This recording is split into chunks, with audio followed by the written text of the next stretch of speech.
តែលោកអ្នកធ្លាប់ស្គាល់សត្វប្រភេទនេះដែរឬទេមនុស្សជាច្រើនពុំដែលឃើញនឹងបានស្គាល់វាទេព្រោះវាតូចខ្លាំងណាស់ដែលយើងពុំអាចមើលឃើញដោយភ្នែកទទេបានទេវាជាសត្វមីក្រូទស្សន៍ដែលមានទំហំតូចបំផុតដ៏ល្បីល្បាញមួយ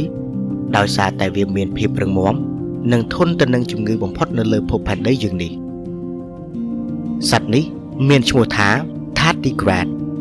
គេហៅវាថាជាសត្វខ្លាឃ្មុំទឹកឬកូនជ្រូកស្លែសត្វ Tardigrade មានទំហំប្រមាណជា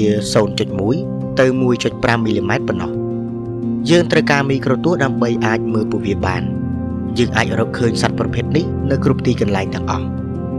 វារស់នៅគ្រប់ទីកន្លែងដូចជាជម្រៅជ្រៅនៅក្នុងមហាសមុទ្រនៅលើកំពូលភ្នំនៅក្នុងស្លែនៅក្នុងដីល្បាប់នៅក្នុងទឹកកកនៅក្នុងទឹកក្តៅនិងសូម្បីតែនៅក្នុងលំហអាកាសក៏ពួកវាអាចរស់នៅបានផងដែរវាមានដងខ្លួនមូលធាត់ចែកចេញជាច្រើនផ្នែកជាមួយនឹងជើងខ្លីៗចំនួន8ដែលចុងជើងនីមួយៗមានកញ្ញាំតូចមូលហេតុដែលពួកវាល្បីល្បាញនោះគឺដោយសារតែសមត្ថភាពដ៏អស្ចារ្យរបស់ពួកវាមួយចំនួនដូចជាទី1សមត្ថភាពអាចរស់រានមានជីវិត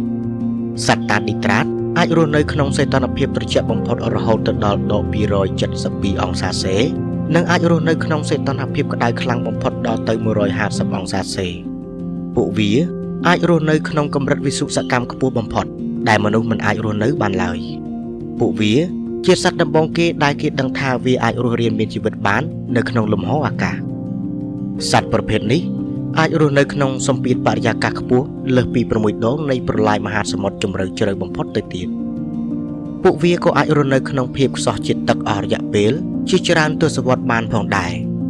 បន្ទាប់មកពួកវាក៏អាចរីកលូតលាស់សារជាថ្មីហើយត្រឡប់មករស់តាមសភាពដើមឡើងវិញបាន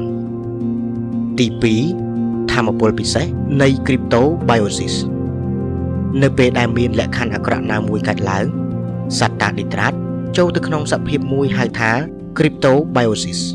ខ្លួនរបស់ពួកវាចាប់ផ្ដើមស្ងួតហើយពួកវាបង្រួញខ្លួនឲ្យទៅជាដំបាល់តូចមួយហៅថា Thun នៅពេលដែលមានសភាពអាក្រក់បែបនេះកើតឡើងការរំលាយអាហាររបស់ពួកវាក៏ស្ទើរតែលែងដំណើរការផងដែរពួកវាអាចរស់នៅបែបនេះបានរយៈពេលជាច្រើនឆ្នាំឬរាប់ទសវត្សរ៍ថែមទៀតផងទី3សាមញ្ញភាពរបស់ពួកវាសត្វ Tardigrade អាចរស់នៅបានដោយពុំមានបេះដូងនិងសួតទេពួកវា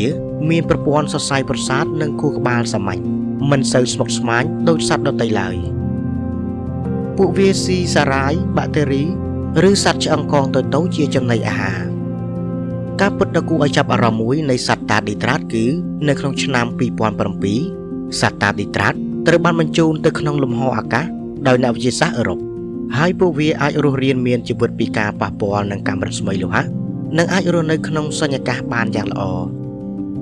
តើលោកអ្នកធ្លាប់ដឹងអំពីការពិតដ៏គួរឲ្យចាប់អារម្មណ៍អ្វីខ្លះអំពីសត្វ Tardigrade នេះសូមខមមិនខាងក្រោមវីដេអូនេះ